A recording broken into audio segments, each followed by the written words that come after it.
এখানে একটা ঐতিহাসিক সকাল বলবো। সারা বিশ্ব যেদিকে তাকিয়ে আছে আমাদের লিডার তারেক রহমান এবং ডক্টর ইউনূসের মধ্যে যেটা একটা বৈঠক হয়েছে, আজকে সকালে বৈঠক এখন চলতেছে।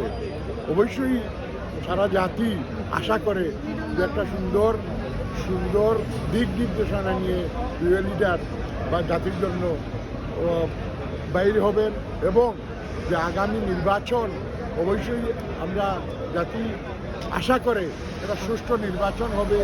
এই তত্ত্বাবধায়ক এই সরকারের অধীনে সুন্দর গ্রহণযোগ্য নির্বাচন হবে, এই প্রত্যাশা জাতি করে অবশ্যই আমাদের যত তাড়াতাড়ি নির্বাচন হয় জাতির জন্য ভালো, সেই দিকটাই অবশ্যই আজকে আশা করি আমরা আলাপ আলোচনার মাধ্যমে একটা দিক নির্দেশনা আসবে, এই প্রত্যাশা জাতির আগামী নির্বাচন।